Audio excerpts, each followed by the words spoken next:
अत्यंत चांगली बाब आहे। त्यांनी जी चूक केलेली आहे त्या संदर्भात त्याला अटक झालेली आहे आणि आता कायद्याप्रमाणे त्याच्यावरती कारवाई होईल। पंकजा मुंडे यांनी असं म्हटलंय का मुलाखतीत की नाही, मात्र पक्षाच्या एक मिनिट मला सोडून गेलो पहिल्यांदा। आत्ताच सर्व विरोधक 2 दिवस झाले तुमचा आरोप करत होते, तुमच्यामुळे कुठेतरी खोक्याला अडवलं जात आहे, पोलिसांकडून दाबलं जात आहे, लपवलं जात आहे। अजिबात नाही।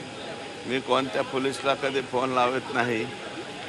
त्याला अटक करा म्हणलं तर मी स्पष्टपणे माझ्या मुलाखतीत म्हणलं ना, त्यांनी जे चूक केली असेल त्याच्यावर कारवाई करा, तर त्याच्यावरती कारवाई झालेली आहे।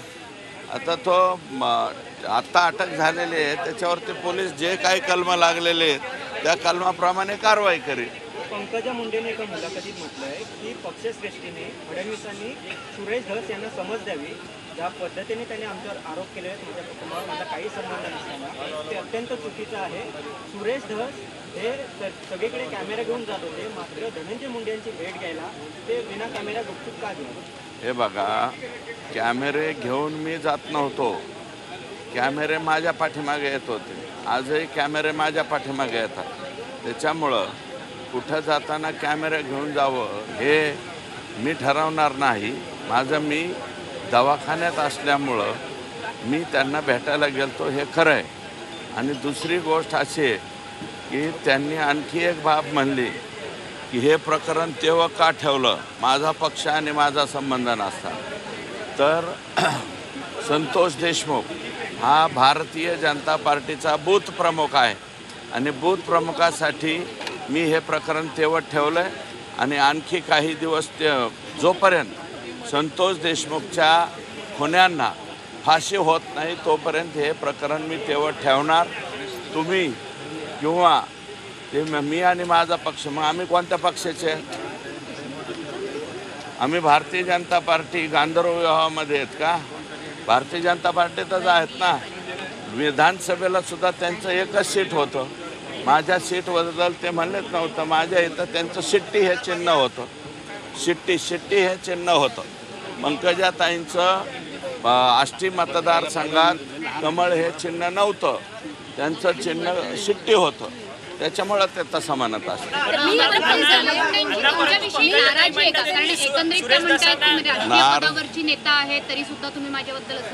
नाही, मी टीका काय करतोय? संतोष देशमुख सारखं अतिशय भयानक प्रकरण घडलेलं असताना त्या स्वतः संतोष देशमुखच्या घरी भेटायला गेल्या नाही, त्या प्रकरणाबद्दल शब्द बोलल्या नाही। धनंजय मुंडेंच्यावरती एवढे आरोप होत होते त्याच्यामध्ये त्या बोलल्या नाही। ज्यावेळेस धनंजय मुंडेंचं मंत्रिपद गेलं त्याच्यानंतर ते म्हणतात उशीर झाला, मग ह्यांना म्हणजे शपथच द्यायला नको होती, अमकं तमकं। कधी पद गेल्यावर, जोपर्यंत ते पदावर होते तोपर्यंत तुम्ही एक शब्द बोलले नाही। आम्ही मात्र ते पदावर होते तरी त्यांना या पदावरून हटवावं अशा प्रकारची मागणी त्या ठिकाणी करत होतो। चुकीची काय मागणी होती?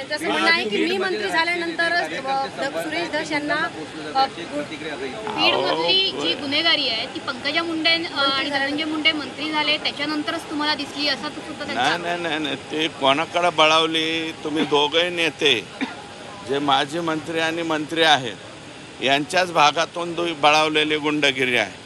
आमच्या इकडं गुंडगिरी नाही आहे।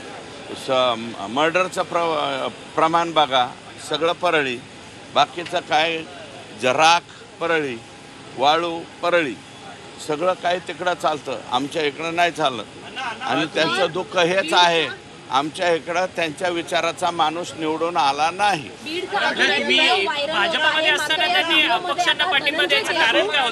निकटवर्तीय मारहाण करतानाचा व्हिडिओ आलाय, धनंजय देशमुख यांचे ते सहकारी आहेत जे मारहाण करतात। अजून एक व्हिडिओ बीडचा समोर आला आहे, मी पाहिलेला नाही, तो पाहिल्याच्या नंतर त्याच्यावर प्रतिक्रिया व्यक्त कार्यक्रमामध्ये तुम्ही म्हणाला होता की कृष्णा आंधळे प्रयागराजमध्ये आहे, मात्र सतीश भोसले देखील आता सध्याला प्रयागराजमध्येच मिळालेला आहे। ठीक आहे, तो प्रयागराजला मिळाला का अजून कुठं मिळाला त्याच्याशी ते पोलीस येऊन त्याला सांगतील. मी उदाहरण दिलं होतं की कृष्णा आंधळे अशा प्रकारे काही करू शकतो, तर तो अजून फरार आहे, तोही सापडेल असे माझे अजय मुंडे म्हणतात की तुम्हाला सह आरोपी करा. अजय मुंडे आहे का? अजय मुंडे फार लहान आहे, लहान लेकराबद्दल मी बोलणार नाही. आणि माझं धनंजय मुंडेंना म्हणणं आहे, याला त्याला बोलायला लावण्यापेक्षा स्वतः बोला. तुम्ही बोलल्याच्या नंतर मी उत्तर देईन. विजय वडेट्टीवार खोक्याचा बोका पण सापडला पाहिजे. 100% खोक्या, बोका, अजून चोका काय जे असेल ते पोलिसांनी चौकशी करावी. त्याचा आका सगळ्यांची चौकशी करावी. जे जे सापडेल त्यांना सगळ्यांना आतमध्ये घालावं. मला काय माहिती. पण त्यांना समज दिली पाहिजे.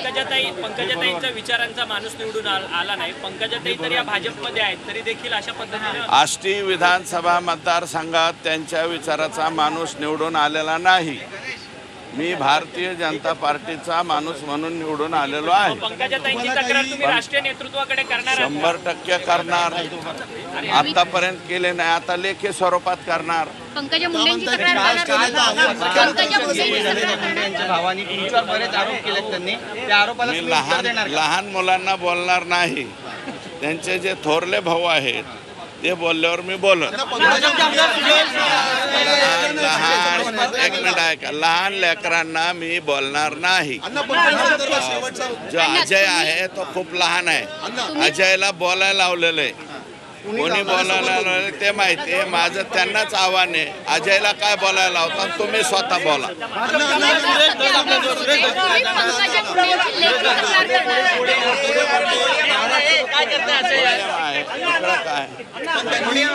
पंकजा मुंडेंची लेखी तक्रार पंकजा मुंडेंची तुम्ही लेखी तक्रार करणार का? तुम्ही म्हणताय की लेखी तक्रार करणार.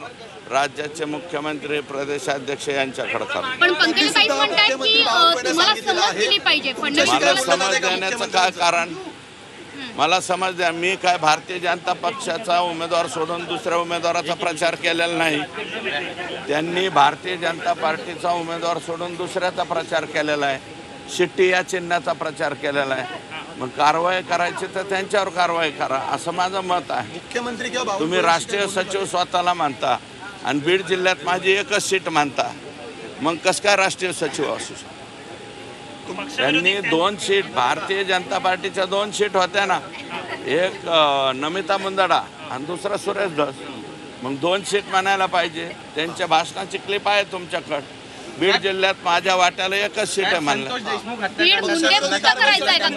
त्रास तुम्हाला दिला जातो असं तुम्हाला प्रत्यक्षपणे वाटतं? संतोष काय? संतोष देशमुख हत्याकांड आणि हे जे चाललंय ना खोक्या बोका, परत कुठं प्रकाश दादाचं काहीतरी काढायचं, जुने संदीप क्षीरसागरचे व्हिडिओ काढायचे.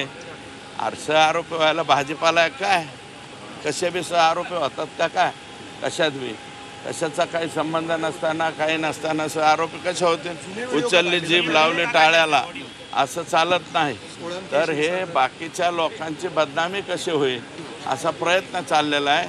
आणि संतोष देशमुख खून प्रकरणावरून लक्ष विचलित करण्यासाठी हे वेगवेगळे गेम चालतात. बीड मुंडे मुक्त व्हावा अशी काही व्हिडिओ आता समोर आलेला आहे.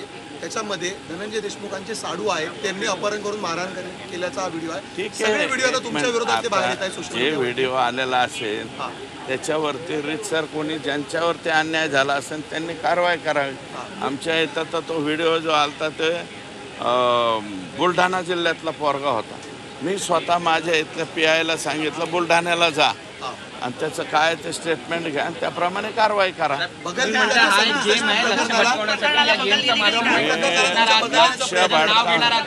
आता बीड जिल्ह्यातले काही लोक मोकळे झालेले आहेत.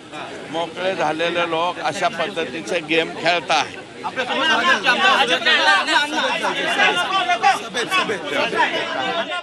महत्वाची बातमी आपण पाहतो.